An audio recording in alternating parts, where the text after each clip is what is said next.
8 வருட காலங்கள் நபி மூசா அலைஹிஸ்ஸலாம் அவர்களுக்கு நிபந்தனையிடப்படுது. 10 வருஷம் செஞ்சேன்டா அது உன்னுடைய திருப்தி, நான் இன்னும் நிறைய கொடுப்பேன். நம்ம கேட்கும்போது 1 லட்ச ரூபா மகர் கொடு, 2 லட்ச ரூபா நீ தந்தியண்டா அது உன்னுடைய விருப்பம். ஒரு 5 லட்ச ரூபா கொடு அல்லது 20 பவுன் நகையை போடு, இன்னும் ஒரு 5 பவுன் எக்ஸ்ட்ரா தந்தா உன்னுடைய விருப்பம் அப்படின்னு நம்மளால சும்மாவது சொல்ல முடியுமா? அந்த மாதிரி சூழ்நிலை இருக்கா? ஆரம்ப காலத்தில் இருந்தே மகர் கொடுத்து தான் திருமணம் முடிக்க வேண்டும் என்ற பழக்கங்கள் இருந்திருக்கிறது. ஆனால் இப்போ என்ன செஞ்சது, காலப்போக்கில் அது மாறி தலைகீழாக போய் பெண் வீட்டுக்காரர்கள் கொடுக்கிற மாதிரி வருது. இது கணவன் மனைவியினுடைய உறவுகளில் மிகப்பெரிய ஒரு பாதிப்பை ஏற்படுது. அவங்க அப்பா அம்மா, இந்த கணவன் இருக்கிறாரு எங்கேருந்தோ வந்த ஒரு உறவு, ஆனால் பெத்த தாய் தந்தை ரத்த உறவு. அந்த பிள்ளைக்கு அந்த பெண்ணுக்கு முதல் இடம் தாய் தந்தை தான் பார்ப்பான். இந்த ஏன் கல்யாணத்துக்காண்டி எங்கள் அப்பா இவ்வளவு கஷ்டப்பட்டாரு சிரமப்பட்டார் அப்படின்னு சொன்னால் இதுக்கெல்லாம் யாரு காரணம்? இவர் தானே. கஷ்டத்தையும் இவ்வளவு பணத்தையும் கொடுத்து இவரோட உழவு கஷ்டப்பட்டு நான் வாழ வேண்டுமா என்று அவள் நினைத்து விடும். அதனால மகர் கொடுக்கும் பொழுது அங்கே முதலில் அன்பும் பாசமும் வெளிப்படுகிறது. ரசூலுல்லாஹி ஸல்லல்லாஹு அலைஹி வஸல்லம் அவர்கள் சொன்னாங்க, கணவன் மனைவிக்கு மத்தியில் அன்பு பாசம், அதுல மனைவியிடத்துல ரொம்ப நல்லா நடக்கும். கைருக்கும் லி அஹ்லிஹி அனா கைருக்கும் லி அஹ்லி. திருமதி என்ற ஹதீஸ் நூலில் இடம்பெறுகிறது. உங்களில் சிறந்தவர் யார் என்றால் தன்னுடைய மனைவிடத்தில் சிறந்தவராக இருப்பவர் தான். நான் என்னுடைய குடும்பத்தில் சிறந்தவராக இருக்கேன். ஒரு வீட்டில் போய் கேட்டோம்னா எப்படி சொல்லணும்? ரொம்ப சிறந்தவர் எங்கள் வீட்டுக்காரரு அப்படின்னு உங்கள் மனைவி சொன்னாங்கன்னா நல்ல முறையில் நடப்பாங்க. அப்படின்னு சொன்னாங்கன்னா நீங்கள் சிறந்தவர். அஸ்ஸலாமு அலைக்கும் வரஹ்மத்துல்லாஹி வபரகாத்துஹு. எல்லாமல்ல அல்லாஹுவின் நல்லடியார்களே, எல்லாமல்ல அல்லாஹு தாலா இந்த பிரம்மாண்டமான பேருலகை படைத்து அதில் மனித சமுதாயத்தையும் உருவாக்கி அந்த மனிதனுடைய சந்ததிகள் பெருகுவதற்காக ஆண் பெண் என்பவர்களையும் படைத்து அந்த 2 இனத்தின் மூலமாக திருமணம் என்ற ஒரு உறவையும் ஏற்படுத்தி இன்று ஏராளமான மக்களை அல்லாஹு தஆலா இந்த உலகத்தில் உருவாக்கியிருக்கிறார். இந்த கணவன் மனைவி என்ற அந்த ஒரு உறவு இறைவனால் நமக்கு ஏற்படுத்தி தந்திருக்கக்கூடிய ஒரு ஏற்பாடாகும். இந்த உறவின் மூலமாகத்தான் இன்று உலகத்தில் ஏராளமான மக்கள் உருவாகி இருக்கிறார். ஆனால் இந்த ஒரு புனிதமான இந்த உறவு இன்றைய காலகட்டத்தில் அவர்களுக்கு மத்தியில் எவ்வளவு அன்பும் பாசமும் திளைத்திருக்கிறது என்று நீங்கள் பார்த்தால், குடும்ப உறவுகளில் கணவன் மனைவி உறவுகளில் ஏராளமான பிரச்சனைகளையும் சண்டைகளையும் நாம் பார்க்கிறோம். வெளிப்படையாக வந்தவைகள் உண்டு, வெளியில் சொல்லாமல் தங்களுக்குள்ளேயே அதை மறைத்து வைத்திருக்கக்கூடியவர்களும் உண்டு. நீங்கள் வரக்கூடிய தலாக் அல்லது ஹுலா என்ற பெண்ணாக விரும்பி விவாகரத்து கேட்கக்கூடியவை, இவைகளெல்லாம் இன்று நிறைய வந்து கொண்டே இருக்கிறது. இது எல்லா இதுலையும் முஸ்லீம்கள் மட்டுமல்லாமல் எல்லா மதங்களிலேயும் இது போன்ற கணவன் மனைவிக்கு மத்தியில் நிறைய பிரச்சனைகள் ஏற்படுகிறது. அவர்களுக்கு மத்தியுள்ள அந்த உறவுகள் எப்படி இருக்கிறது என்பதை ஒரு நகைச்சுவையாக ஒரு செய்தியில் குறிப்பிடுவார். சில ஆட்களை பார்க்கும் பொழுது ரொம்ப சந்தோஷமும் மகிழ்ச்சி மாதிரி இருப்பாங்க, ஆனால் வீட்டுக்குள்ளே போனால் மிகப்பெரிய சண்டை பிரச்சனைகள் எல்லாம் நிறைந்திருக்கு. அப்போ ஒரு தெருவில் ஒரு பகுதியில் பல இடங்களில் எல்லா வீடுகளிலேயும் சண்டைகள் பிரச்சனைகள் வரும்போது ஒரு வீட்டில் மட்டும் ஒரே மகிழ்ச்சியும் சந்தோஷமும் சிரிப்பும் இருந்து கொண்டு இருக்கிறது. இது மற்றவர்களுக்கு ஒரு ஆச்சரியப்பட வைத்தது. எப்படி என்னைக்காவது ஒரு நாளாவது சண்டைக்கு வரும், எங்கள் வீட்டு பார்த்தாலும் ஒரே சிரிப்பாக இருக்க 2 பேருக்கு மத்தியிலேயே. என்ன அப்படி சிரிப்புக்குடைய ரகசியம் என்ன? நம்மளும் சந்தோஷமாக மகிழ்ச்சியாக இருக்கலாமே என்று அந்த வீட்டுக்காரரை கூப்பிட்டு, நீங்கள் இவ்வளோ மகிழ்ச்சியாக சந்தோஷமாக வெளியிலன்னு பார்த்தா ஒரே சிரிப்பு சத்தமாக கேட்டுக்கிட்டே இருக்கேன், எப்படி இன்பமாகவும் சந்தோஷமாகவும் மகிழ்ச்சியாகவும் இருப்பதற்கு நீங்கள் பின்பற்றக்கூடிய வழிமுறை என்ன? அதை கொஞ்சம் எங்களுக்கு சொன்னீங்கன்னா நாங்களும் பின்பற்றலாமே அப்படி. அப்போ அதுலாம் ஒரு பெரிய விஷயமே இல்லைங்க. எனக்கும் மனைவிக்கும் மத்தியில் சண்டைகள் வருவதுண்டு. சண்டை வரும்பொழுது என் மனைவி என்ன செய்வா, கையில் கிடைக்கிற தூக்கி அடிப்பா. தூக்கி அடித்து என் மேலே பட்டுச்சுன்னா அவள் சிரிப்பா, படாமல் இருந்தால் நான் சிரிப்பேன். இப்படி தான் எங்கள் வாழ்க்கை ஓடிக்கிட்டு இருக்கு அப்படின்ட்டு. சண்டையெல்லாம் வருது. அந்த சண்டையை இப்படி மகிழ்ச்சியாக சிலர்கள் தங்களுடைய காலங்களை ஓட்டி கொண்டு இருக்கிறார். ஆனால் உண்மையிலேயே கணவன் மனைவி மகிழ்ச்சியாக சந்தோஷமாக இருப்பதற்கு மார்க்கம் காட்டும் வழிமுறைகள் என்ன, எப்படி நடக்க சொல்கிறது, கணவன் எப்படி நடக்கணும், அவனுடைய அடிப்படைகள் என்ன, உரிமைகள் என்ன, அவன் மனைவியிடத்தில் எப்படி நடந்து கொள்ள வேண்டும், இரண்டாவதாக மனைவி எப்படி கணவனிடத்தில் நடந்து கொள்ள வேண்டும். இந்த ரெண்டு பேருக்குமே ஒரு அழகான அறிவுரைகளையும் திருமறை குரானும் நபிகள் பெருமகனார் ஸல்லல்லாஹு அலைஹி வஸல்லம் அவர்களும் சொல்லியிருக்கிறார். அப்படி அவங்க ரெண்டு பேருமே சந்தோஷமாக மகிழ்ச்சியாக இருந்தார்களே ஆனால் அவங்களுக்கு கிடைக்கிற ஒரு அற்புதமான ஒரு வாய்ப்பு, மறுமை நாளில் சொர்க்கத்துக்கு போகும்போது உதுஹுலுல் ஜன்னத்த அன்தும் வ அஸ்வாஜுக்கும் துஹ்பரூன், குரான் சொல்லுகிறது, மகிழ்ச்சி அடைந்தவர்களாக நீங்களும் உங்களுடைய மனைவியும் இந்த சொர்க்கத்தில் போங்க. குரான் படியும் ஹதீஸின் படியும் நடந்து மார்க்கத்துக்கு உட்பட்டு நாம் ஒழுங்காக இருப்போமையானால் கணவன் மனைவி சேர்ந்தாற்போல் சொர்க்கத்துக்கு செல்வார்கள் என்றும் திருக்குரான் நமக்கு சொல்லுகிறது. அந்த மாதிரி நடக்க வேண்டும் என்று சொன்னால் முதல்ல கணவன் எப்படி நடக்க வேண்டும், அதுக்கு இஸ்லாம் சொல்லக்கூடிய வழிமுறைகள் என்ன. ஃபஸ்ட்டு திருமணம். இந்த திருமணத்தில் கணவனாக வரக்கூடியவன் அவன் செய்ய வேண்டிய முக்கியமான ஒன்று. இந்த கணவன் மனைவிக்கு மத்தியில் ஏற்படக்கூடிய மனக்கசப்புகள் எங்கே முதல்ல துவங்குகிறது என்று சொன்னால் திருமணத்திலேயே நிறைய துவங்குது. இங்கே நிறைய திருமணங்களில் வந்து மட்டன் கறி போடலை, அதனால சண்டை பிரச்சனை, லட்டு சின்னதாக இருக்குது அதனால பிரச்சனை. திருமணத்திலேயே திருமணத்தினுடைய விருந்தில் மாப்பிள்ளை வீட்டுக்காரங்களை வந்து ஒழுங்காக கண்ணியப்படுத்தலை, எங்கே என்ன பெண் வீட்டுக்காரங்களை கண்ணியப்படுத்தலை, அப்படி போகலை. எங்கே பிரச்சனை ஆகுதுன்னு சொன்னால் மாப்பிள்ளை வீட்டுக்காரங்களுக்கு சரியான மரியாதை கொடுக்கல, கண்ணியம் கொடுக்கல, உடனே திருமணத்தை நிறுத்து. சொன்ன நகை கொடுக்கல, சொன்ன அளவு நகை போடலை, அதனால் திருமணத்தை நிறுத்து. இப்படியெல்லாம் நிறைய பிரச்சனைகள் திருமணத்துக்கு முன்னாடி ஒப்பந்தம் ஆவதற்கு முன்பாகவே நடக்கிறதை பார்க்கணும். அப்படியும் கொஞ்சம் சமாளித்து நல்ல கணவன் வீட்டு ஆட்களை எல்லாம் நல்ல முறையில் சொல்லி திரும்ப அவர்களை சேர்த்து வைத்தால் மனைவியினுடைய உள்ளத்தில் எது உள்ளத்தில் ஆழமாக பதிஞ்சிருக்கும், கல்யாணத்தை அன்னைக்கே பெரிய பிரச்சனை ஒன்று, அடுத்த பிரச்சனை வரும்போது இதுவும் சேரும். ஒரு திருமணத்தில் கூட ஒரு பெருந்தன்மையாக நடக்காத ஒரு கூட்டத்தில் வந்து நம்ம மாட்டிக்கிட்டோமே அப்படின்னு சொல்லி என்ன செய்வார்கள், அந்த பெண்மணி நினைக்க நினைக்க அங்கே உள்ளுக்குள்ளே வந்து வெறுப்புணர்வு கூடிக்கிட்டே போகும். அதுக்கு ஆரம்பத்திலேயே இஸ்லாம் சொல்லுகிறது, திருமணம் முடிக்கும் பொழுது மணமகன்தான் மணமகளுக்கு வரதட்சை கொடுக்கணும், தட்சணை கொடுக்கணும். அதை இஸ்லாம் வந்து மஹர் என்று சொல்லுகிறது. அப்போவுமே அவன் கரெக்டாக துவங்குகிறான் என்று சொன்னால் அவனுடைய வாழ்க்கையும் சிறப்பானதாக அமையும். இந்த மஹர் என்பது பெரும்பாலும் இப்பொழுது நிறைய கொடுக்குறாங்க. ஆரம்ப காலகட்டத்திலெல்லாம் என்ன செய்வார்கள், இன்னும் ஒரு சில ஊர்கள்லாம் வந்து மஹர் எவ்வளோன்னா 1001, 101, இந்த ஒற்றைப்படையில் கொடுக்கணுன்னு யாரோ சொன்ன உடனே அதை வந்து 101, 1001 சும்மா பேருக்கு எழுதி வச்சுக்கிட்டு வரதட்சணையாக நிறைய வாங்கிக்கிறவாங்க.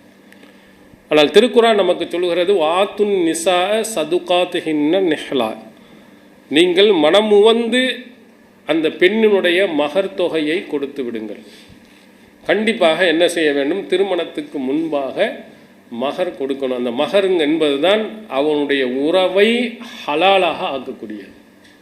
சஹீஹுல் புகாரியில் இடம்பெறும் ஒரு செய்தி, ரசூல் ஸல்லல்லாஹு அலைஹி வஸல்லம் அவர்கள் சொல்கிறார்கள், நீங்கள் செய்யக்கூடிய அந்த ஒப்பந்தங்கள் இதை நிறைவேற்றுவதிலேயே மிகவும் தகுதியான ஒப்பந்தம் எது, ஹக்கு ஷுரூத்தி அந்தூஃபு பிஹி மஸ்தஹல்தும் பிஹில் ஃபுரூஜ்.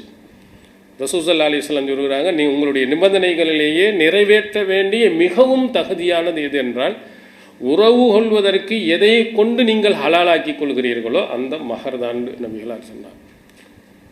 நிறைய பேர் நீங்கள் மகர் தர்றேன்னு சொல்லிட்டு கொடுக்காமல் இருந்தீங்கன்னா கண்டிப்பாக உடனே கொடுத்துருங்க. கடனாக கூட சில பேர்கள் மகர் எழுதி கடன் மகர்னு சொல்லுவாங்க. ஒரு சிலர்கள் வந்து திருமணம் முடிக்கின்ற பொழுதே ஒரு சில நல்ல பெண்மணிகள் என்ன செய்வாங்க, என்னை வந்து ஹஜ்ஜுக்கு கூட்டிகிட்டு போகணும், உம்ராவுக்கு கூட்டிகிட்டு போகணும், இப்படியெல்லாம் நிபந்தனைகள் போட்டு வச்சுருந்துருப்பாங்க. இதையெல்லாம் நாம் ஏற்று வந்தோம் என்று சொன்னால் அல்லாஹ்வின் தூதர் சொல்லுகிறார்கள், அந்த ஷருத்துகளிலேயே நிபந்தனைகளிலேயே மிகவும் தகுதியாக நிறைவேற்றுவதற்கு மிகவும் தகுதி, எல்லாத்துக்கும் நிறைவேற்றணும். அதில் ஃபஸ்ட்டில் எது என்று சொன்னால், நீங்கள் உறவு கொள்வதற்கு எதை கொண்டு எந்த மகரை கொண்டு நீங்கள் ஹலாலாக்கினீர்களோ அதுதான் சொன்னாங்க. அதனால் கண்டிப்பாக இந்த மகர் என்பது மிக முக்கியத்துவம் வாய்ந்த ஒன்று. அதில் இந்த மகரை பற்றி நம்ம எந்த அளவுக்கு வாரி கொடுக்குறோமோ அந்த அளவுக்கு அந்த பெண்ணின் இடத்துல ஒரு மகிழ்ச்சியும் சந்தோஷமும் இருக்கும். எல்லாரும் 1000 ரூபா 100 ரூபான்னு சொல்லி கொடுக்கும்போது நம்ம அவங்களுக்கு சொந்தமாக மகர் தொகையாக லட்சக்கணக்கில் நம்ம வசதிக்கு தகுந்த மாதிரி நம்ம கொடுப்போம் என்று சொன்னால் மகிழ்ச்சி. அது உண்மையானதாக இருக்கணும். நிறைய பேர்கள் என்ன செய்கிறாரு, மகர் என்று என்ன செய்வாங்க, நகையை தான் கொடுப்பாங்க, பணமாக பெரும்பாலும் கொடுக்கறது இல்லை. ஏன்டா நகையோடு தானே நமக்கு திரும்பி இங்கே வருவாங்க. கல்யாணம் முடிச்சு கொடுத்தா நகை வீட்டிலேயே அவன் அம்மா வீட்டுக்கா போகும்போது நமக்கு தான் வரப்போகுது அப்படிங்கிறதுக்காக வேண்டியே போடுறது. அந்த எண்ணமே வரக்கூடாது. நீங்கள் உண்மையிலேயே அந்த பெண்ணுக்கு நீங்கள் கொடுப்பீர்கள் என்று சொன்னால் அந்த நகையை அந்த பெண்மணி கிளட்டி அவங்க அம்மாட்ட கொடுத்து நீங்கள் வச்சுக்கிறீங்கம்மா, அல்லது அவருடைய சகோதரி கொடுத்து நீ பயன்படுத்திக்க அப்படின்னு கொடுத்தா கோபம் வரக்கூடாது. எப்படி என்கிட்ட கேட்காம நீ கொடுத்த, மாமியார் என்ன போன போது நகை இருந்துச்சு நெக்லஸ் இருந்துச்சு திரும்பி வரும்போது காணோம் கேட்க உரிமையே கிடையாது. அது அந்த பெண்ணுக்கு உரிய அந்த மகர் தொகை என்ன வேணாலும் அவங்க செய்யலாம், சொந்தம் அவங்களுக்கு சொந்தமானது. அந்த எண்ணத்தில் நாம் கொடுக்கணும். நம்ம கொடுத்துட்டோம்னா மறந்துடணும். அது வந்து நம்முடைய மனைவிக்குள்ளது. அவங்க அம்மா அப்பாவுக்கு கஷ்டப்படுற நேரத்தில் நீங்கள் கொடுத்தா நீங்கள் கேட்காம இருந்தீங்கன்னா இந்த மனைவி உங்கள் மேலே எவ்வளவு மரியாதை வைப்பாங்கன்னு பாருங்கள். ஊரில் பூரா இப்படி கேட்டுக்கொண்டு இருக்கின்ற பொழுது நம்முடைய கணவர் பாருங்கள், அந்த மகர் தொகையை நம்ம என்ன பயன்படுத்தினாலும் எதுவும் கூட கேட்கல, அப்பாவுக்கு கொடுத்தாங்க அம்மாவுக்கு கொடுத்தாங்க, எதுக்கு என்னால் ஒரு வார்த்தை கூட கேட்கலைன்னு சொல்லும்போது உங்களை பற்றிய உயர்வான எண்ணம் அந்த பெண்ணுக்கு ஏற்படும் போது நாம் செய்கின்ற தவறுகள் எல்லாம் பெருசாக தெரியாது. அதனால் மகர் என்பது ஒரு பெண்ணுக்கு உரிமையான ஒன்று. அவள் விரும்பியதையும் கேட்கலாம், நமக்கு முடிந்ததை என்ன செய்யலாம் கொடுக்கலாம். கொடுத்ததற்கு பிறகு அது எனக்குரியது என்ற எண்ணம் யாருக்கு, மணமகனுக்கும் வரக்கூடாது, மணமகனுடைய தாய் தந்தைக்கும் வரக்கூடாது. அது இந்த மணமகன் கொடுக்கக்கூடிய அந்த மகர் தொகை இருக்கிறதே இன்று சாதாரணமாக சிறிய அளவில் ஆயிடுச்சு. ஆனால் அரபு நாடுகளில் இன்றும் மகர் தொகைக்கு வந்து ஒரு முக்கியத்துவம் உண்டு. நிறைய பேர்கள், நான் ரொம்ப காலத்துக்கு முன்னாடி போகும்போது ஜித்தாவில் போகும்போது ஒரு அரபி என்னை அழைச்சிக்கிட்டு, ஏன்னா முன்னால் வந்து உம்ரா விசாவில் என்ன செய்ய முடியாது, 3 ஊரை தாண்டி போகக்கூடாது. ஜித்தாவில் இருக்கலாம், மக்காவில் இருக்கலாம், மதீனாவில் இருக்கலாம். இதை தாண்டி எந்த ஊருக்கு போனாலும் பிடிச்சிருவான். நம்ம தாயிஃபுக்கு போகணும், அங்கே பக்கத்தில் அவர்களை பயான் பண்ணணும், அதுக்காக வேண்டி போகும்போது ஒரு அரபியை கூட்டிகிட்டு போனால் அவர் பேசி சரி பண்ணிக்கிடுவாண்டு அரபியை கூட்டிகிட்டு போகும்போது அவர் பேசிக்கிட்டு வர்றார். என்ன கல்யாணம் முடிஞ்சாருன்னு அவர் நம்ம தெரிஞ்சவர் கேட்கும்போது கல்யாணம் முடியல. ஏன் முடியலைன்னா மகர் தொகை கொடுக்க முடியலைங்கிற. இந்த பெண்கள் கேட்கக்கூடிய மகர் நம்ம 1 லட்சம்னா அங்கே 1 லட்சம் ரியால் அப்படின்னா 22 லட்சம் 23 லட்சம் ரூபா. சாதாரணமாக 3 கிளாஸ் கழுவுறோம் போகிறோம் அந்த மாதிரி உள்ளவங்களாம் 1 லட்சம் ரியால் கொடுக்கணும், காரு கொடுக்கணும், வீடு கொடுக்கணும். எப்பா பெரிய தொல்லை. சாலிகள் உசைமீனி போன்ற அறிஞர்கள்லாம், அம்மா பெண்கள்லாம் கொஞ்சம் கம்மியாக மகரை கொடுங்க, ஆண்கள்லாம் கல்யாணம் முடிக்காமல் கஷ்டப்படுறாங்கன்னு சொல்லும் அளவுக்கு அங்கே இன்னும் இருந்து கொண்டு இருக்கிறது. நம்ம ஊர்லலாம் ஒரு பழமொழி சொல்லுவாங்க, 5 பொம்பளை பிள்ளைய பெற்றா அரசனும் ஆண்டி ஆயிடுவான். ஆனால் அங்கே 5 பொம்பளை பிள்ளைய பெற்ற ஆண்டியாக இருந்தால் அரசன் ஆயிடுவான். ஆளுக்கு ஒரு 5 லட்சம் எடுத்துகிட்டு வாயா அப்படின்னு சொல்லிட்டு உருவிட்டா என்ன அவரால் பெரிய கோடீஸ்வரன் ஆயிடலாம். அந்த நிலை தமிழகத்தில் என்ன செய்யணும், உருவாகணும். பெண் குழந்தையை பெற்றவர்கள் ஏன் ரொம்ப வருத்தப்படுறாங்க, ஒரே பொம்பளை பிள்ளை மாமியாராக இருக்கட்டும் மருமகளாக இருக்கும், எல்லாருமே பெண் குழந்தை தொடர்ச்சியாக பிறந்தால் எல்லோரும் என்ன செய்கிறா வருத்தப்படுறாங்க. இன்னும் அடுத்தது பொம்பளையா கேட்குறது ஒரு பொம்பளை தான். உன்னையே நினச்சி நீ உன்னையா அதே மாதிரி அவங்க அம்மா அப்பா கேட்டால் என்ன செய்ய முடியும்? அல்லாஹ் கொடுத்த ஆணாக இருக்கட்டும் பெண்ணாக இருக்கட்டும் அல்லாஹ் கொடுத்தது. அது இந்த மாதிரி இதில் செல்வங்கள் நிறைய அதன் மூலமாக கிடைக்குன்னா சந்தோஷமாக இருப்பாங்க பெண்கள். ஏன்னா ஒரு பெண்ணை கல்யாணம் முடித்ததுக்கே போதும்னு ஆயிடுச்சு, அடுத்து என்ன செய்ய முடியும் அப்படிங்கிறதுக்காக வேண்டி தான் பெண் குழந்தை பிறந்தது என்றால் எல்லாருமே வருத்தப்படுறாங்க. அந்த சூழ்நிலையை என்ன செய்ய வேண்டும், மாற்ற வேண்டும். பெண் குழந்தையை பெற்றவர்கள் கேட்கும் மகர்கள் எவ்வளோ வேணாலும் கேட்கலாம். ஆண்கள் வந்து பெண் குழந்தை நல்ல தரமானவர்கள் நம்ம முடிக்க வேண்டும் என்று நினைச்சோம்னு சொன்னால் நிறைய மகர் கொடுக்க வேண்டும் அப்படிங்கிற ஒரு சூழ்நிலையை உருவாக்கும். பாருங்கள், நபிமொழியிலையும் ரசூல் ஸல்லல்லாஹு அலைஹி வஸல்லம் அவருடைய காலத்தில் இருந்த நடைமுறைகள் எல்லாம் எப்படி இருந்திருக்கிறது அப்படின்னு பார்த்தீங்கன்னா, ரசூலுல்லாஹி ஸல்லல்லாஹு அலைஹி வஸல்லம் அவர்கள் இந்த மகரை எவ்வளவு முக்கியத்துவம் கொடுத்துருக்காங்கன்னா, ஒரு பெண்மணி வந்து ரசூல் ஸல்லல்லாஹு அலைஹி வஸல்லம் அவர்களை திருமணம் முடித்துக் கொள்கிறேன் என்று சொன்னார். ஆனால் ரசூல் ஸல்லல்லாஹு அலைஹி வஸல்லம் அவருக்கு பதில் சொல்ல தலையை கொண்டுக்கிட்டாங்க. அப்போ இன்னொரு சொன்னார், அல்லாஹ்வின் தூதர் அவர்களே, வேண்டுமானால் நீங்கள் எனக்கு திருமணம் முடித்து வைங்க, நான் முடிச்சுக்கிறேன். அப்போ திருமணம் முடிக்கணும்னா என்ன வேணும்? மஹர் வேணுமே, கொடுக்குறியா? என்கிட்ட ஒன்றுமே இல்லை. அப்போ ரசூலுல்லாஹ் இல் தமிஸ் வலவு ஹாத்தமி மின் ஹதீத், ஒரு இரும்பு மோதிரம் இருந்தாவது எடுத்துகிட்டு வா. ஒன்றுமே இல்லாதங்க அது இருந்தாவது கொடு, நான் முடிச்சு வைக்கிறேன். வீட்டில் போய் பார்க்குறா, தேடி பார்க்குறா, ஒன்றுமே இல்லை, எல்லாம் இருந்தது. திரும்ப ஒன்றும் இல்லை. வேணும்னா இந்த இடுப்பில் ஒரு கைலி இருக்குது, அதில்னா பாதியை கொடுக்குறேன் அப்படின்ட்டு. இருக்கிறது ஒன்றும், அதை கழித்து பாதியை கொடுத்துட்டா நீ என்ன செய்வ அப்படின்னு கேட்டு, அதுக்கு பிறகு திருமறை குர்ஆனுடைய வசனங்கள் உனக்கு தெரியுமா? தெரியும். அப்போ அதை கற்றுக் கொடுன்னு சொல்லிட்டு ரசூல் ஸல்லல்லாஹு அலைஹி வஸல்லம் அவர்கள் அந்த பெண்ணை திருமணம் முடித்து கொடுப்பார். மகரினுடைய முக்கியத்துவத்தை ரசூல் ஸல்லல்லாஹு அலைஹி வஸல்லம், ஒன்றுமே இல்லாதவன் கூட சும்மா முடிக்கக்கூடாது, எதையாவது கொடுத்து தான் முடிக்கணும். அதை அந்த பெண்மணி ஏற்றுக்கிட்டாங்க. நபி ஸல்லல்லாஹு அலைஹி வஸல்லம் திருமணம் முடித்து கொடுத்துருக்கிறார். நபிகளாரினுடைய திருமணங்களில் எல்லாம் நம்ம கல்யாணம் முடிச்சுட்டா நம்மளுக்கு தெரியலை அல்லது பின்னாடி தான் தெரிய வருது, நம்ம என்ன கேட்போம்? எல்லாம் சந்தோஷமாக இருக்கீங்களா, மகிழ்ச்சியாக இருக்கீங்களா, குடும்பம் நல்லா இருக்கா, என்ன மட்டன் போட்டிங்களா அல்லது பீஃப் போட்டிங்களா, சிக்கன் போட்டிங்களா, சாப்பாடெலாம் எப்படி ஜம்முன்னு இருந்துச்சா, இதை தானே நம்ம விசாரிப்போம். நபி ஸல்லல்லாஹு அலைஹி வஸல்லம் அவர்கிட்ட அப்துர் ரஹ்மான் பின் அவுஃப் ரலியல்லாஹு அவர்கள் திருமணம் முடித்ததாக சொல்கிறார். அன்சாரி பெண்ணை நான் திருமணம் முடிச்சிட்டேன், ரசூலுல்லாஹ்க்கு சொல்லாமல். நிறைய பேர்களுக்கு வீண் வெட்டி செலவுகள் செய்கிறது இதில் தான். உலகத்தையே கூப்பிட்டு வச்சு பணத்தை பூரா செலவழிச்சாங்க. ஆனால் ஒரு பள்ளியாசலுக்கு பணம் கேட்டால் கொடுக்க மாட்டாங்க. ஒரு நல்ல தாவா பணி செய்யணும், கொடுக்க மாட்டாங்க. ஒரு முதியோர் இல்லம், சிறுவர் இல்லம், இதுக்கெல்லாம் கொடுங்கன்னா கொடுக்க மாட்டாங்க. இதுக்கு பல லட்சம். நீங்கள் பார்த்துக்கலாம், சமீபத்தில் நாகூர் பக்கத்தில் ஒரு திருமணம் நடந்துச்சான். அதுக்கு வெளிநாட்டிலேருந்து எல்லாம் வந்தாங்க. அவங்க அந்த வெளிநாட்டில் வரவங்க இறங்குறதுக்காக வேண்டி எலிப்பேடு அந்த பேடுலாம் வச்சு அதெல்லாம் உருவாக்கி பெரிய இது நம்ம ஒரு மாநாடு, ஒரு பெரிய கட்சி, ஒரு ஜமாத்து நடத்தினா இருக்குமோ அந்த அளவுக்கு பெரிய பிரம்மாண்டமான பந்தல் போட்டு பல கோடி ரூபாய் செலவழித்து திருமணம் முடிச்சிட்டாங்க. அந்த செலவழித்த இதுக்கு 10 பள்ளியாசல் 20 பள்ளியாசல் கட்டி கொடுத்துருக்கலாம். எத்தனையோ பள்ளியாசல் கடனில் இருக்கிறாங்க, கொடுக்க முடியாமல் கஷ்டப்படுறாங்க. அவர்கிட்ட போய் கேட்டு பாருங்கள், இவ்வளோ இது நீங்கள் செய்கிறீங்களா, கொடுங்கன்னா அதெல்லாம் எல்லாம் கொடுத்துக்கிட்டு தாங்க இருக்கும் அப்படின்றாங்க. வெட்டி செலவுகள் திருமணத்தின் பெயரால் நிறைய செய்கிறாங்க. ரசூல் ஸல்லல்லாஹு அலைஹி வஸல்லம் காலத்தில் அப்படியே இல்லை. எல்லாரையும் அழைக்க வேண்டும் என்பதும் இல்லை. ரசூலுல்லாஹ் விட பெரிய உயர்ந்த உறவு யாருங்க இருக்கா சொல்லுங்க பாப்போம். அந்நபி அவுலா பில் மோமினீன மின் அன்ஃபுஸிஹிம், மூமின்களுக்கு தங்களுடைய உயிரை விடவும் மேலானவர் இந்த நபி அப்படின்னு குர்ஆன் சொல்லுது. உலகத்திலேயே நமக்கு முதல் உறவு, சிறந்த உறவு யாருன்னு சொன்னால் நபி ஸல்லல்லாஹு அலைஹி வஸல்லம் அவங்க தான். அதுக்கு பிறகு தான் மற்ற எல்லாம் தாய் தந்தை எல்லாருமே. அவங்களையும் கூப்பிடலங்க. அப்துர் ரஹ்மான் பின் அவுஃப் அவங்களே கூப்பிடல. கல்யாணம் முடித்தவொன்னே ரசூலுல்லாஹ் கோவப்பட்டாங்களா, வருத்தப்பட்டாங்களா, ஏன் என்கிட்ட சொல்லலைன்னு கேட்டாங்களா? இல்லை. அப்போ கேட்ட முதல் கேள்வி கம் அஸ்தக்தஹா, அந்த பெண்ணுக்கு எவ்வளோ மகர் கொடுத்தான்னு கேட்டாங்க. மகர் எவ்வளவு நீ கொடுத்துருக்கிற? வசனு நவாத்தின் மின் தஹப், பேரித்தம்பளம் கொட்டை அளவுக்கு ஒரு தங்கத்தை நான் கொடுத்தேன். அப்போ தான் அவர் சம்பாதிக்கிறார். அதனால் அவர் கொடுத்தது ஒரு பேரித்தம்பளம் கொட்டை அளவுக்குள்ள தங்கத்தை கொடுத்து தான் நான் திருமணம் முடிச்சிருந்தேன். இப்போ இந்த மாதிரி ரசூலுல்லாஹி ஸல்லல்லாஹு அலைஹி வஸல்லம் அவர்களிடத்தில் திருமணம் முடித்து வந்தேன்னு சொன்னால் முதல் கேள்வி கரெக்டாக மகர் கொடுத்தீங்களா?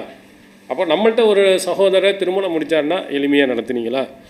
செலவு குறைஞ்சி நீங்கள் செஞ்சீங்களா? மார்க்கு சொன்னபடி செஞ்சீங்களான்னு ஒவ்வொருவரும் எல்லாரும் கேள்வி கேட்க போகும்போது அவர்கள் கண்டிப்பாக என்ன செய்வார்கள்னா, ஓஹோ மார்க்கத்தில் இப்படி இருக்கும் போல இருக்க என்று அவர்களும் உணர்வதற்கு வாய்ப்பு இருக்குது. நம்மளும் ஆடம்பரமான திருமணத்தை போய் கலந்துக்கிட்டு சாப்பிட்டுட்டு எல்லாத்தையும் செஞ்சோம்னு சொன்னால் அது மாதிரி தான் நம்மளும் இதே மாதிரி பெரிய லெவலில் செய்யணும் அப்படின்னு சொல்லி கடன் வாங்கி பிரச்சனையாகும். அதனால் ரசூலுல்லாஹி ஸல்லல்லாஹு அலைஹி வஸல்லம் சொன்ன மாதிரி முடிங்க. அதில் முக்கியமாக மகர் தொகை கொடுத்து முடிங்க. அந்த மகர் தொகையினுடைய அளவை பற்றி திருக்குர்ஆன் ஒரு இடத்தில் நமக்கு சொல்லுது. மூசா அலைஹிஸ்ஸலாம் அவர்கள் எவ்வளவு மகர் தொகை கொடுத்துருக்கிறாங்கன்னு அவங்களுடைய மாமனார் சொல்லுகிறார், இன்னி உரீது அன் உன்கிஹக இஹதபுனத்தைய ஹாத்தைனி, என்னுடைய 2 மகள்களில் ஒரு மகளை உமக்கு நான் திருமணம் முடித்து கொடுக்க நான் ஆசைப்படுறேன். நான் 2 பிள்ளைகள் இருக்காங்க, ஒரு ஆளை. அதுக்கு எவ்வளோ நீ கொடுக்கணும்? அலா அன் தஅஜுரனி சமானிய ஹிஜஜி, 8 வருட காலங்கள் என்னிடத்தில் நீ வேலை பார்க்கணும். அதே நேரத்தில் நீ 10 வருடத்தை முழுமைப்படுத்தினால் வைன் ஆத்மம் தாஷரன் ஃபமின் இந்திக், நீ 10 வருடம் செஞ்சிட்டா அது உன்னுடைய விருப்பத்திற்குரியது. ஒமா உரியது நான் சுக்காலை, உனக்கு நான் கஷ்டம் கொடுக்க நான் விரும்பவில்லை. கண்டிப்பாக 8 வருடம் வேலை பார்க்கணுமா? 8 வருடம் வேலை பார்க்குறதுனா நம்மளால் முடியுமா? அப்படி ஒரு மாமனார் சொன்னால் போயா நீனும் பொண்டாட்டி என்னமோ வானத்தில் வந்து இந்த ஊரில் ஈனா அப்படின்னு சொல்லிட்டு போயிடுவோம். 8 வருட காலங்கள் நபி மூசா அலைஹிஸ்ஸலாம் அவர்களுக்கு நிபந்தனையிடப்படுது. 10 வருஷம் செஞ்சேன்டா அது உன்னுடைய திருப்தி, நான் இன்னும் நிறையா கொடுப்பேன். நம்ம கேட்கும்போது 1 லட்ச ரூபா மகர் கொடு, 2 லட்ச ரூபா நீ தந்தியண்டா அது உன்னுடைய விருப்பம். ஒரு 5 லட்ச ரூபா கொடு, அல்லது 20 பவுன் நகையை போடு, இன்னும் ஒரு 5 பவுன் எக்ஸ்ட்ரா தந்தால் உன்னுடைய விருப்பம் அப்படின்னு நம்மளால் சும்மாவது சொல்ல முடியுமா? அந்த மாதிரி சூழ்நிலை இருக்கா? இல்லை. ஆரம்ப காலத்தில் இருந்தே மகர் கொடுத்து தான் திருமணம் முடிக்க வேண்டும் என்ற பழக்கங்கள் இருந்திருக்கிறது.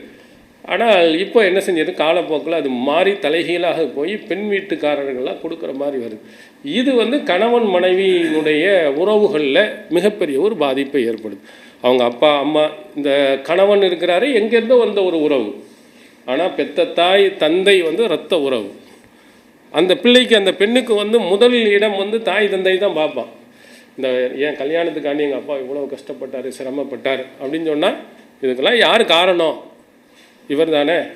இவரோட வந்துட்டு கஷ்டத்தையும் இவ்வளோ பணத்தையும் கொடுத்து இவரோட உழவு கஷ்டப்பட்டு நான் வாழ வேண்டுமா என்று அவள் நினைத்து விடுவார். அதனால் மகர் கொடுக்கும் பொழுது அங்கே முதலில் அன்பும் பாசமும் வெளிப்படுகிறது என்பதையும் நீங்கள் என்ன செய்ய வேண்டும் நினைக்கிறோம். அடுத்ததாக ரசூலுல்லாஹி ஸல்லல்லாஹு அலைஹி வஸல்லம் அவர்கள் சொன்னாங்க, கணவன் மனைவிக்கு மத்தியில் அன்பு பாசம், அதில் மனைவியிடத்தில் ரொம்ப நல்லா நடக்கும். கைருக்கும் லி அஹ்லிஹி அன கைருக்கும் லி அஹ்லி, திருமதி என்ற ஹதீஸ் நூலில் இடம்பெறுகிறது. உங்களில் சிறந்தவர் யார் என்றால் தன்னுடைய மனைவிடத்தில் சிறந்தவராக இருப்பவர் தான். நான் என்னுடைய குடும்பத்தில் சிறந்தவராக இருக்கிறேன். ஒரு வீட்டில் போய் கேட்டோம்னா மனைவியை பற்றி எப்படின்னு சொன்னோம்னா எப்படி சொல்லணும்? ரொம்ப சூப்பரு, ரொம்ப சிறந்தவர் எங்கள் வீட்டுக்காரரு அப்படின்னு உங்கள் மனைவி சொன்னாங்கன்னா நல்ல முறையில் நடப்பாங்க அப்படின்னு சொன்னாங்கன்னா நீங்கள் சிறந்தவர். ஒருவர் நான் என்னுடைய மனைவியிடத்தில் ரொம்ப கண்ணியமாகவும் மரியாதையாகவும் நான் நடக்கிறேன் அப்படின்னு சொன்னால் நீங்கள் சிறந்தவர். வெளியில் போய் என்ன செய்யக்கூடாது, போய் இப்படி நீ நட அப்படி நீ நட, யார் கேட்டாலும் இப்படி சொன்னாங்கன்னு சொல்லணும்னு இல்லை. உண்மையிலேயே மனப்பூர்வமாக அப்படி நடந்தார்கள்னா உலகத்திலேயே நீங்கள் தான் சிறந்தவர்கள். இதுக்கு ஒரு உதாரணமாக ஒரு நபித்தோழியை பற்றி உங்களுக்கு நான் சொல்லுகிறேன். சஹீஹ் முஸ்லிமில் இடம்பெறும் ஒரு செய்தி. ரசூல் ஸல்லல்லாஹு அலைஹி வஸல்லம் அவர்கள் சொல்கிறார்கள், நமக்கு ஏதாவது சோதனை வந்தால் இன்னா லில்லாஹி வ இன்னா இலைஹி ராஜிஊன், அடுத்து அல்லாஹும்ம அஜிர்னி ஃபி முசீபத்தி வ அஹ்லிஃப்லி ஹைரம் மின்ஹா அப்படின்னு சொல்லுங்கள்.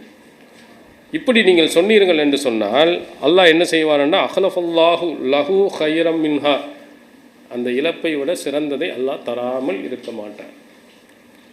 ஏன்னா இன்னா லில்லாஹி வ இன்னா இலைஹி ராஜிஊன் நமக்கு எல்லாம் தெரியும். அல்லாஹும்ம அஜிர்னி ஃபி முசீபத்தி, அடுத்து நம்ம அல்லாஹ்ட்ட கேட்குறோம், யா அல்லாஹ் எனக்கு ஏற்பட்ட சோதனைக்கு நீ கூலியை கொடு, எனக்கு கஷ்டத்தை கொடுத்துட்ட, சரி நான் ஏற்றுக்கிறேன், அதுக்காக நீ நன்மையை நீ கொடு. வாஹ்லிஃப்லி ஹைரம் மின்ஹா, இதை விட ஒரு சிறந்ததை எனக்கு தான். ஒரு நஷ்டமாகிச்சு போனுச்சுன்னா இதை விட ஒரு நல்லதை கொடு. ஒரு குழந்தை போயிட்டா இன்னும் ஒரு நல்ல குழந்தையை கொடு. இப்படி நம்ம கேட்டோம்னா அல்லாஹ் தஆலா கண்டிப்பாக தருவான்னு ரசூல் ஸல்லல்லாஹு அலைஹி வஸல்லம் சொன்னாங்க. உடனே உம்மு சலமா ரலியல்லாஹு அன்ஹா அவர்கள் இதை ரசூலுல்லாஹ் சொல்லிட்டாங்களே, சொல்லிவிட்டு அவருடைய கணவர் அபு சலமா இறந்து போயிடுறார். இறந்து போனது பிறகு இந்த வாசகத்தை சொல்லிவிட்டு அவர்கள் யோசித்து பார்க்குறாங்க, ஏன்னா கணவர் இறந்துட்டான்னா அதை விட ஒரு சிறந்த கணவர் கிடைக்கணும், கிடைப்பார்களா? அவங்க சொல்கிறாங்க, ஐயுல் முஸ்லிமீன ஹைரும் மின் அபி சலமா, அபு சலமாவை விட முஸ்லீம்களில் சிறந்தவர் யார் இருக்கிறா? என் கணவர் இருந்தார், அவரை விட சிறந்தாலும் இந்த உலகத்தில் யார் இருக்கா? யார் சொல்லுகிறார்? அபு சலமாவினுடைய மனைவி உம்மு சலமா ரலியல்லாஹு அன்ஹா சொல்கிறாங்க. எப்போ? தன்னுடைய கணவர் இறந்தபோது அவர்களிடத்திலிருந்து வந்த வாசகம். இப்படி சொல்லணும் மனைவி, என்னுடைய கணவரை மாறி உலகத்தில் யாரும் இல்லை என்று மனப்பூர்வமாக உள்ளத்தில் இருந்து எடுத்து சொல்லணும். இப்படி சொன்னால் அவர் சிறந்த கணவர் என்று பொருள். நம்ம கரெக்டாக அது மாதிரி நடந்தோம் என்று சொன்னால் அது சிறந்த கணவர் என்று பொருள். அவங்க அபு சலமா அப்படி நல்லவராக நடந்திருக்கிறார். உம்மு சலமா ரலியல்லாஹு அன்ஹா அவங்கள்ட்ட வந்து அவ்வளவு நல்ல பேர், நல்ல சிறந்தவராக இருந்திருக்காரு. அப்புறம் இதை சொல்லிட்ட பிறகு அவங்க யோசிக்கவே இல்லை. கடைசியில் அல்லாஹுவின் தூதர் அவர்கள் அவங்களுக்கு மனைவியாக கிடைக்கிறார், கணவராக கிடைக்கிறார். ஆனால் அபு சலமாவை விட சிறந்தவர் தான். அப்புறம் தான் இந்த ரசூல் ஸல்லல்லாஹு அலைஹி வஸல்லம் துவாவினுடைய கருத்தை அப்போ தான் புரிஞ்சுக்கிறாங்க. அதுவரையிலையும் ரசூல்லா கணவராக வருவாங்கன்னு அவங்க எண்ணி கூட பார்த்ததில்லை. இந்த வாசகத்தை சொன்ன பிறகு அல்லாஹ் தஆலா அவங்களுக்கு கொடுத்துருக்கிறார். அப்போ இதையும் நீங்கள் என்ன செய்யணும், கவனத்தில் வைத்து கொள்ள வேண்டும். ஒரு கணவன் தன்னுடைய மனைவியிடத்தில் நல்ல பெயர் எடுக்கின்ற அடிப்படையில் மிகவும் அவங்களுடைய கஷ்டங்கள், அவங்களுடைய சிரமங்கள் இவைகளை எல்லாம் பொறுத்து நடக்கணும்.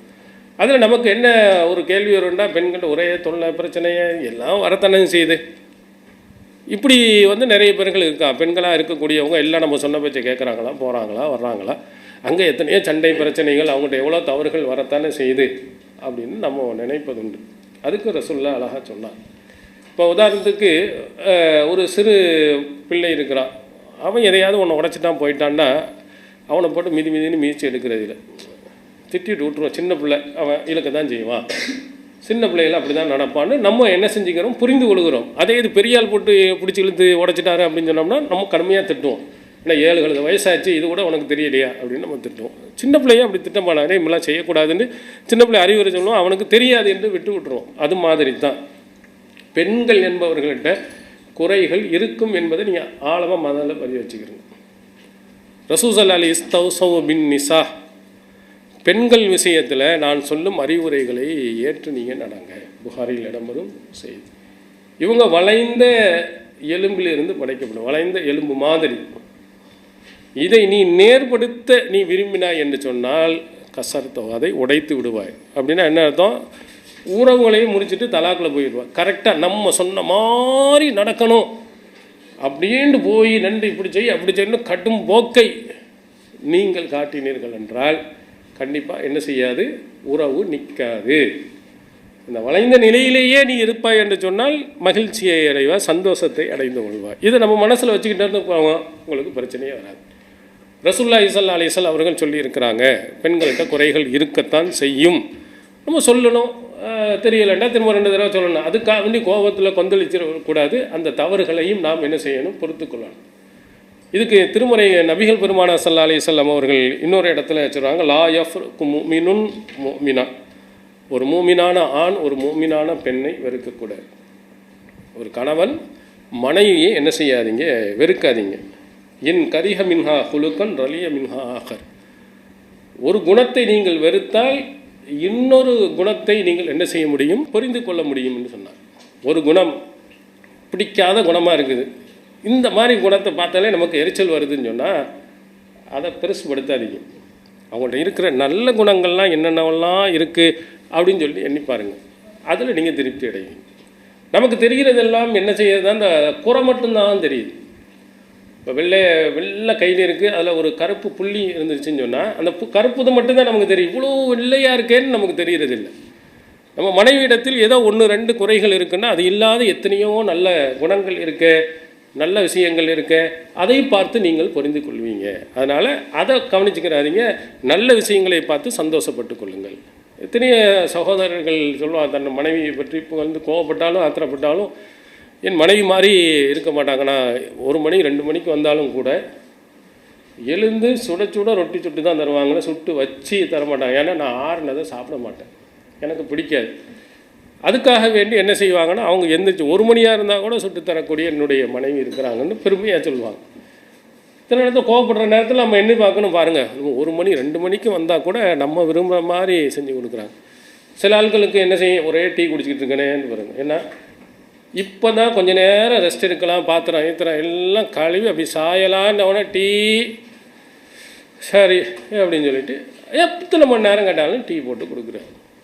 இப்படி எல்லாம் சிலர்கள் இருக்கும் பொழுது நம்ம என்ன செய்யணும், நம்ம அவ்வளோ கஷ்டப்பட்ட நேரத்தில் கூட நம்ம விருப்பத்தை நிறைவேற்றுகிறாளே என்று பொருந்திக்கிடுங்க.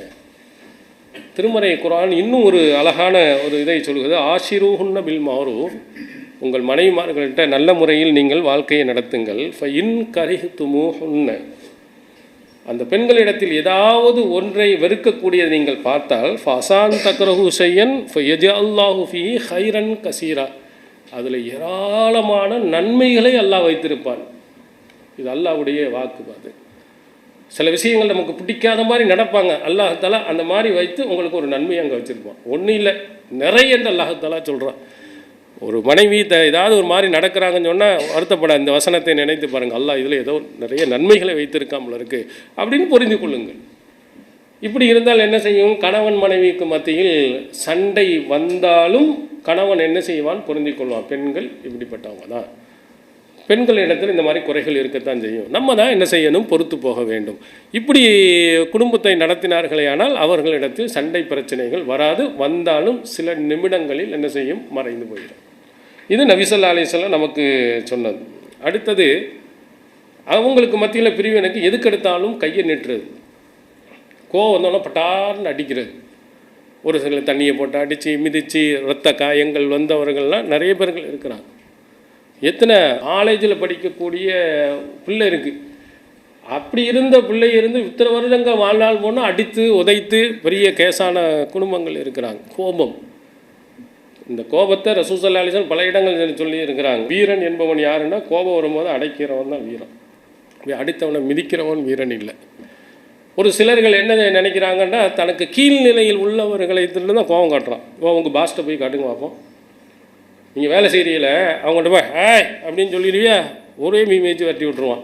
அங்கே எல்லாம் போய் அவன் எவ்வளவு தப்பு செஞ்சாலும் தலை ஆட்டுறோமா. நம்ம ஒரு சின்ன அப்புறாணி ஒரு சின்ன பிள்ளையை போட்டு மிதித்து அதுக்கு வீரம் கிடையாது. ஒரு பெண் தனக்கு கீழே இருக்கிறாள் என்பதற்காக வேண்டி அவர்கிட்ட போய் அடிப்பது, மிதிப்பது, மிரட்டுவது இதெல்லாம் செய்தால் ஆகாது. இதை நபி ஸல்லல்லாஹு அலைஹி வஸல்லம் அவர்கள் புரிந்திருக்கிறாங்க. ஆயிஷா நாய் அவர்கள் சொல்லும்போது சொல்லுகிறார்கள், லரப ரசூலுல்லாஹி ஸல்லல்லாஹு அலைஹி வஸல்லம் ஷையன் கத்து பி யதிஹி வலா இம்ராஅத்தன் வலா ஹாதிமன். நபி ஸல்லல்லாஹு அலைஹி வஸல்லம் எந்த ஒரு பெண்ணையும் சரி எந்த ஒரு வேலையாளையும் செய்ய அடித்ததே இல்லை. நபிகளா நமக்கு பெரிய முன்மாதிரி. கையை நீட்டுறதே என்ன செய்யக்கூடாது, வச்சுக்கிறணும், கட்டுப்படுத்தி கொண்டு கோபத்தை அடைக்கிறனா. அடி என்பது என்ன செய்யக்கூடாது, போகவே கூடாது. ஒரு நகைச்சுவையாக சொல்லுவாங்க, ஒரு மனைவியை இப்படி கட்டுப்படுத்தி இருக்கிறார். அவர் சொல்லுவார், என்னுடைய மனைவி என்னுடைய பேச்சை மீறி ஒன்றையும் செய்ய மாட்டார். கல்யாணம் முடித்ததிலேருந்து இது வரையிலையும் எதிர்த்து என்ற ஒரு வார்த்தை பேசியது கிடையாது. அவ்வளவு கட்டுப்பாடு. இப்படி யாராவது நம்புவோமா? பெண்களாக இருந்தாலும் எதிர்த்து பேசத்தான் செய்யணும். ஏன்னா அப்படி பேசுகிற ஆள் தான் பெண்ணு. வாயை மூடிக்கிட்டு எப்படி இருப்பாங்க, அதெல்லாம் நம்புறதில்ல. உண்மை சொல்லுங்கள் அப்படின்னு கேட்கும் பொழுது அவர் சொன்ன, கல்யாணம் முடித்தவுடன் அவரும் அவருடைய மனைவியும் ஒரு குதிரையில் ஏறி போய்கிட்டு இருந்தாங்க.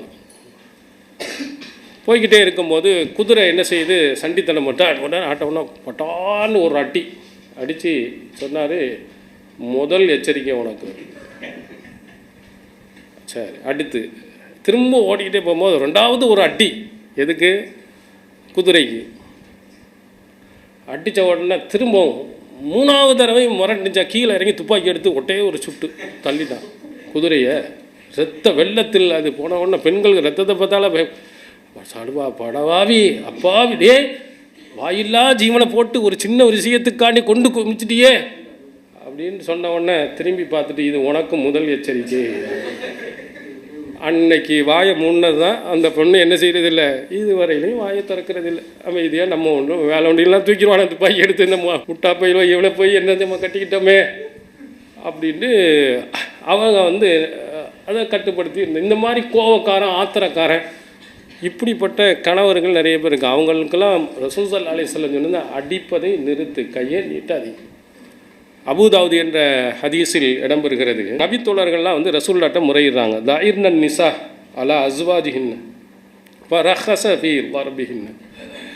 இந்த பெண்கள்லாம் ரொம்ப தைரியம் வந்துருச்சு, ஒரே எதிர்த்து பேச ஆரம்பிச்சிடுறாங்க. நீங்கள் ஆரம்பத்தில் பார்த்தீங்கன்னா மக்காவில் இருந்தவர்கள் எல்லாம் கணவனுக்கு கட்டுப்பட்டு இருந்தாங்க. மதீனாவில் உள்ளது தலைகீழாக இருந்துச்சு, பெண்ணினுடைய ஆதிக்கம் அதிகம். அதனால் அவங்களோட சேர்ந்தவுடனே அவங்களுடைய பழக்கங்கள்லாம் ஒட்ட ஆரம்பிச்சிருச்சு. ஏற்று பேசுகிறது அது பண்ணுறவுடனே ரசூலுல்லாஹ்ட்ட ஆண்கள் தான் சொல்கிறாங்க, எல்லாம் அது தூதர் ரொம்ப ஓவராக இருக்குன்னு, அட்டியை போட்டால் தான் சரியாக வரும் அப்படின்னோடனே சரி அடிச்சுக்கிறங்க அப்படின்னா கொடுத்த உடனே ஊரை அடி சும்மா மிதிச்சு எடுக்க ரசூலுல்லாஹ்வே அனுமதி கொடுத்துட்டாங்க. என்ன செய்ய, அடித்த உடனே பொம்பளை கூட்டம் பூரா புறப்பட்டு வந்துருச்சு. அல்லாஹ்வின் தூதர் அவருடைய வீட்டுக்கு நிசாவுன் கசீருன் எஸ்கூன அஸ்வாஜகுன்ன, அத்தனை பேர் தன்னுடைய கணவரின் மீது புகார் சொல்ல ஆரம்பிச்சிட்டார். ஓவரா போட்டு அடிக்கிறான் இருந்தாலும் அப்படின்னு. அப்போ ரசூலுல்லாஹி ஸல்லல்லாஹு அலைஹி வஸல்லம் அவர்கள் சொல்கிறார், லைஸ உலாயிக்க பிஹியாரிக்கும், அவர்கள் இப்படி யார் அடிக்கிறாங்களோ அவங்க உங்களில் சிறந்தவர் இல்லை அப்படின்ட்டு அனுமதி ரத்து செஞ்சிட்டான். அடி ஓவராக போட்டு நீ போய் அடிச்சின்னு சொன்னீங்கன்னா நீ சிறந்தவனே கிடையாது. கையை நீட்டுவதை நிறுத்துங்க. எப்படி அவர்களை புரிய வைக்க வேணுமோ, எப்படி சொன்னால் கேட்பார்களோ அதுக்கு தகுந்த மாதிரி போங்க. கை நீட்டுவதை இருங்க. இந்த கை நீட்டுவது, அடிக்கிறது, உதைப்பது இதெல்லாம் நடக்கும் என்று சொன்னால் என்ன ஆகும்? கணவன் மேல் உள்ள அந்த அன்பு பாசம் குறையும், அவங்களுடைய இடைவெளி வெளியாகும். அடிக்க மாட்டேன், சும்மா கோவப்பட்டுக்கலாம், இது பண்ணிக்கலாம். ஒரு சிலர் சொல்வார், இதுவரையிலையும் என்னுடைய மனைவி கோவித்து கொண்டு அவங்க வீட்டுக்கு போனதே இல்லை. பரவாயில்லையா, மாஷா அல்லாஹ், ரொம்ப நல்ல வீட்டுக்காரராக இருக்கார் போல இருக்க. இப்போ சண்டையெல்லாம் வராதா, போவாதா? என் மனைவி கேட்டு பாருங்கள், அவங்க அம்மா வீட்டுக்கு போயிருக்காங்களா கோவிச்சுக்கிட்டு. அப்போ நடக்குமா? நடக்கும். நான் கோவிச்சுட்டு எங்கள் அம்மா வீட்டுக்கு போயிடுவேன். வேறு என்ன செய்கிறது?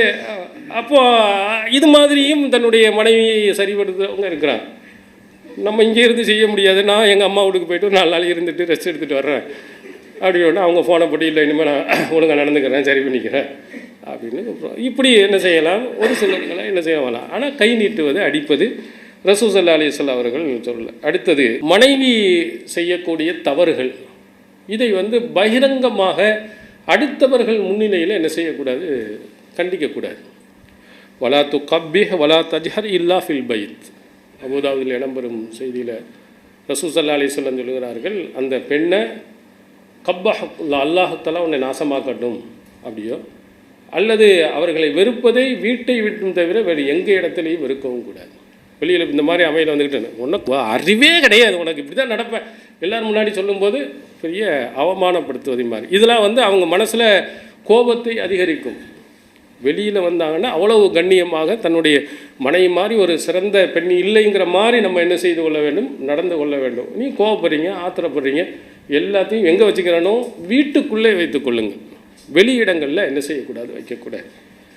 அதே மாதிரி ரசூலுல்லாஹி ஸல்லல்லாஹு அலைஹி வஸல்லம் அவர்கள் இந்த கணவன் மனைவிக்குள் அன்பு வருவதற்கு, பிரிவினை வருவதற்கு அது மாற்றம் என்ன செய்யணும்? அவங்களுக்கு தேவையான பொருள்கள், வசதிகள் இவைகளை எல்லாம் செய்து கொடுப்பது உங்கள் மீது கடமைன்னு சொன்னார். வீட்டுக்கு எவ்வளவு மாதத்துக்கு ஒரு 10,000 ரூபா செலவானா கரெக்டாக நம்ம கொடுக்கணும். என்ன செய்யக்கூடாது? அதில் ஒரு 2,000 ரூபாய் கம்மி பண்ணிக்க, கடனை வாங்கிக்க, போய்க்க அப்படின்னு சொல்லக்கூடாது. தேவையான அளவு உங்களுடைய மனைவிக்கு, உங்கள் குடும்பத்துக்கு கரெக்டாக நீங்கள் பணத்தை கொடுங்க. ரசூல் ஸல்லல்லாஹு அலைஹி வஸல்லம் அவர்கிட்ட ஹிந்த் அபு சுஃபியானின் மனைவி சொல்லுகிறாங்க, இந்த அபு சுஃபியான் இருக்கார், ரொம்ப கஞ்சனாக இருக்கார், எனக்கு போதுமான பொருளாதாரத்தை தர்றதில்லை, எனக்கு என் பிள்ளைகளுக்கும், நான் தெரியாமல் எடுத்தால் மட்டும்தான் சரியாகுது அப்படின்ற உடனே ரசூலுல்லாஹி ஸல்லல்லாஹு அலைஹி வஸல்லம் அவர்கள் சொன்னாங்க, போதுமான அளவுக்கு நீ எடுத்துக்கொள்ளலாம் என்று அனுமதி கொடுத்தாங்க. தனக்கும் தன் பிள்ளைக்கும் ஒழுங்காக கொடுத்துருந்தால் அவங்க மட்டும் ஒழுங்காக இருந்திருப்பாங்க. ஆனால் பணம் பத்தலை, என்ன செய்கிறது தெரியாமல் பாக்கெட்டில் இருந்து எடுத்து வச்சுக்கிறது. என்ன 500 ரூபாயை காணா, உங்களுக்கு இதே வேலையாக போச்சு, எப்போ பார்த்தாலும் எங்கேயாவது ஒன்று வச்சுட்டு செலவழிச்சிடுறது, அப்புறம் என்கிட்ட கேட்குறது. இப்படி தான் பொய் சொல்ல ஆரம்பிச்சிருவாங்க. ஏன்னா அங்கேருந்து 500 ரூபாய் எடுத்துருவாங்க, 1000 ரூபாய் எடுத்துருவாங்க. எடுத்துகிட்டு என்ன செய்வாங்கன்னா இல்லைன்னு பொய் பேச ஆரம்பிப்பாங்க. ஏன்? தேவை இருக்குது. கரெக்டாக பணத்தை கொடுக்காம நம்ம நடந்து கொள்வோம் என்று சொன்னால் அங்கேயும் என்ன செய்ய பிரச்சனை ஏற்படும் என்பதை ரசூல் ஸல்லல்லாஹு அலைஹி வஸல்லம் விளங்கி அவங்க சொல்லியிருக்கிறாங்க. அவங்களுக்கு கரெக்டான முறையில் பணத்தை நீங்கள் கொடுங்க, அது உங்களுக்கு மத்தியில் அன்பையும் பாசத்தையும் ஏற்படும். அதே மாதிரி வலகுன்ன அலைக்கும் ரிசுக்குஹுன்ன வ கிஸ்வத்துஹுன்ன, அவங்களுக்கு உணவும் உடையும் கொடுப்பதும் உங்கள் மீது கடமை, கணவன் மேலே கடமை. இப்போ பிறநாளைக்கு துணி எடுக்கிறோம், போய் எல்லா இதையும் அள்ளிக்கிட்டு நம்ம மட்டும் வச்சு நம்ம மனைவிக்கு வாங்கி கொடுக்காமல் இருக்கக்கூடாது. என்ன மனசில் தோணும், இவங்க இத்தனை பேண்ட் வாங்கிட்டு வரான், இவ்வளோ ரூபாய்க்கு வாங்கிட்டு வரான், ஒரு சேலை வாங்கி தரலை, ஒரு பெருநாளைக்கு பிள்ளைக்கு ஒரு துணியை வாங்கி தரலை அப்படின்னு சொன்னால் 2 பேருக்கு மத்தியில் கண்டிப்பாக பிளவை ஏற்படுது. நீங்கள் எப்போ வாங்குறீங்களோ அதே மாதிரி போய் நல்ல ஹோட்டலில் போய் முக்கு அடிச்சுட்டு ஸ்டேட்டஸில் போய் வைக்கிறது, இவ்வளோ பெரிய சட்டி போட்டி எல்லாம் அள்ளி வச்சு அப்படி வச்சா என்ன ஆகும்? வெளியில் கூட்டி ஒரு கடையில் கூட ஒரு நாளைக்கு ஒரு பொருள் வாங்கி தரதில்லை, ஆனால் அத்தனையும் சாப்பிட்டுட்டு ஃபோட்டோவை அனுப்பி வெறுப்பேற்றுறது. இப்படி என்ன செய்யக்கூடாது? இருக்கக்கூடாது. நம்ம சாப்பிடும்போது அதே மாதிரி நீங்கள் ஃப்ரெண்ட்ஸோடு போய் சாப்பிட்டா ஒரு நாளைக்கு அவர்களுக்கும் கூட்டிகிட்டு போய் நீங்கள் என்ன செய்யுங்க? சாப்பிடுங்க. ரசூல் ஸல்லல்லாஹு அலைஹி வஸல்லம் அவருடைய உணர்வுகளை நம்ம புரிந்து மதித்து நடக்க சொல்லியிருக்கிறார். அந்த கஷ்டங்களில் நீங்களும் சேர்ந்திருப்பீர்கள் என்று சொன்னால் எவ்வளவு பெரிய கஷ்டமாக இருந்தாலும் பொறுத்துக்கொள்வாங்க. சஹாபாக்கள்லாம் பெரிய கோடி கோடியாக வச்சுருந்தாங்க, சிரமம் தான், கஷ்டப்பட்டவங்க தான். எப்படி அபூ சலமா ரலியல்லாஹு அவர்களை பற்றி அபூ சலமா ரலியல்லாஹு மிகச்சிறந்தவன் சொன்னாங்க? பெரிய பங்களாவில் கொண்டு வந்து வச்சுருந்தாங்களா? கேட்டதெல்லாம் அள்ளி அள்ளி கொடுத்துருந்தாங்களா? அவங்களுடைய உணர்வுகளை அவர்கள் புரிந்து நடந்திருக்கிறாங்க. அதான் ரசூலுல்லாஹி ஸல்லல்லாஹு அலைஹி வஸல்லம் அவர்கள் எப்படி நடப்பார்கள் என்பதை பற்றி ஆயிஷா நாயகி அவர்கள் சொல்லும் பொழுது, அவங்க வீட்டில் உள்ள வேலைகளை எல்லாம் அவர்கள் செய்வார்கள். கான யகூனு ஃபி மிஹ்னத்தி அஹ்லிஹி ஃபைதா ஹலர்த்தி ஸலாத் ஹரஜ இலஸ்ஸலா. வீட்டு வேலையெல்லாம் செஞ்சுட்டு இருப்பாங்க, தேவையான வேலைகளை செய்வாங்க, பாங்கு சொல்லிட்டாங்கன்னா தொழுகைக்கு உடனே போயிடுவாங்க. அகமதுனுடைய செய்தியில் கான யகீத்து சௌபகு, தன்னுடைய ஆடையை அவர்கள் தைத்து கொள்வார்கள். அதே மாதிரி தங்களுடைய செருப்பை சரி செய்து கொள்வார்கள். வயஅமலு மா யஅமலு ரிஜாலு ஃபி புயூத்தி, தன்னுடைய வீடுகளில் ஒரு ஆண் மகன் என்னென்ன வேலைகள்லாம் செய்ய முடியும் அத்தனை வேலைகளையும் அல்லாஹ்வின் தூதர் அவர்கள் செய்வாங்க. இது கண்டிப்பாக கணவன் மனைவிக்கு மத்தியில் மிகப்பெரிய ஒரு அன்பை பாசத்தை ஏற்படுத்தும். பிளவுகளை மனைவிக்கு உடம்பு முடியலைன்னா என்ன செய்ய வேண்டும்? உடனே நம்ம என்ன செய்யும்? ஒரு சுடு தண்ணி வாங்கி தரவா, ஒரு டீ போட்டு தரவா. இப்போ வெளிநாட்டில் இருக்கக்கூடிய தனியாக வந்திருந்தவங்கெல்லாம் பெண்களை விட நல்லா சமைக்கிறாங்க. ஏன்னா நம்ம இந்தியாவிலேயே இருக்கக்கூடியவங்களுக்கு சமைக்க தெரியாது. இங்கே உள்ளவெல்லாம் இப்போ பல வகையாக மீன் பிரியாணிங்கிறாங்க, நண்டு பிரியாணிங்கிறாங்க, எல்லாம் ஆம்பளை தான் செய்கிறாங்க. அதை விட நல்லா சமைக்க தெரியுன்னா, மனைவி உடல்நிலை சரியில்லைன்னா நீ ரெஸ்டடு, நீ எந்திரிக்காத, நீ உட்கார், இல்லைங்க நான் உட்கார் அப்படின்னு சொல்லிட்டு நீங்கள் போய் டீ போட்டு காஃபி போட்டு சமையல் செஞ்சு நீங்கள் கொடுத்தீங்கன்னு வச்சா அவங்களுக்கு எவ்வளவு சந்தோஷமாக இருக்கும், மகிழ்ச்சியாக இருக்கும். குழந்தை பிறந்துருச்சு, சின்ன பிள்ளையாக இருக்கும்போது சின்ன பிள்ளைகள் இருக்கக்கூடிய நேரத்தில் வேலைகள் அதிகமாச்சு, பிள்ளையை பார்க்குறதே அவங்களுக்கு பெரிய வேலையாக இருக்கும். நீங்கள் அந்த வீட்டை சுத்தப்படுத்தி சாப்பிடக்கூடிய பாத்திரங்களை எல்லாம் கழுவி கொடுத்தீங்கன்னா அவங்க எவ்வளோ மகிழ்ச்சியாக இருப்பாங்க.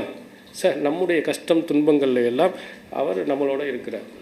ஆனால் இதை நகைச்சுவையாக ஒரு சிலர்கள் சொல்லுவாங்க, ஒரு கிண்டலாக சொல்லுவாங்க, செய்கிறதெல்லாம் தப்பு. இது மாதிரி ஒரு கணவன் மனைவிக்கு மத்தியில் இருக்கும் பொழுது, நீ பொண்டாட்டிக்கு பயந்தவனாண்ட உலகத்தில் நான் மாதிரி எவனும் பயப்பட்டது கிடையாது, பயப்படவே மாட்டலாம். உண்மை சொல்லு, ஒய்ஃபுக்கு பயப்படுவியா பயப்பட மாட்டியா? பயப்படவே மாட்டேன், நான் லட்சம் தடவை சொல்லுவேன். போய் சொல்லாத, இல்லை கிடையாது. நான் ஏன்டா பயப்படணும்? சொன்ன உடனே பாத்திரத்தை கழுவி வைக்கிறேன், கரெக்டாக துணியை துவைச்சி போடுறேன், வீட்டில் மாப்பு போடுறேன், இதை போடுறேன். நான் என்ன தப்பு செஞ்சுட்டேன் நான் மனைவிக்கு பயப்படுறதுக்கு? இப்படின்னு சொல்லுவாங்க. வீட்டு வேலை செய்கிறதெல்லாம் ஒரு கேவலங்கிற மாதிரி. அதெல்லாம் ரசூலுல்லாஹ் செஞ்சுருக்கா. வீட்டில் தேவையானவங்களை செய்வது அது கேவலம் அல்ல. ஆனால் இந்த காலத்தில் மனைவி செய்கிற வேலையெல்லாம் நம்ம செஞ்சோம்னா நம்ம கேவலம் மாதிரி பார்க்குறாங்க. ரசூலுல்லாஹ் ஆண் மகன் எதெல்லாம் செய்ய முடியுமா வச்சுங்க. உங்களுக்கு சமைக்க தெரியலண்டா போய் உள்ளே போய் இருக்கிறத கெடுத்து விட்டு வந்துடாதீங்க. சார் நான் சமைக்கிறேன்னு போய் எல்லாத்தையும் உப்பு அள்ளி தட்டி அது சோறை களியாக்கி திரும்ப குப்பையில் ஓட்டுற மாதிரி ஆக்கிறாது. உங்களுக்கு என்னென்ன தெரியுமோ அதையெல்லாம் உங்களுடைய மனைவிக்கு நீங்கள் செய்து கொடுத்தீர்கள் என்றால் கண்டிப்பாக அவங்கள்ட்ட அன்பு பாசம் ஏற்படும். இந்த கணவன் மனைவி அங்கக்குள்ளே போய் கல்யாணம் முடிஞ்ச உடனே சண்டை வந்துட்டு அம்மா வீட்டுக்கு போகிறேன். அம்மா வீட்டுக்கு ஏன் போகிறார்கள் ஒரு பெண்மணி? நீங்கள் சொல்லுங்கள். அங்கே ஒரு சுதந்திரம் இருக்குது, இங்கே இல்லை. கரெக்டாக எந்திரிக்கணும், மாமியார் திட்டுவா, அவர் திட்டுவாங்க. அங்கே அம்மா வீட்டுக்கு போனால் அந்த மாதிரி இல்லை. ஆனால் அதுக்கு தான் தமிழில் சொல்லுவாங்க, அந்த பெண்ணை மருமகள், இன்னொரு மகள் மாதிரி பார்த்துக்கிறோன்னு சொன்னாங்க.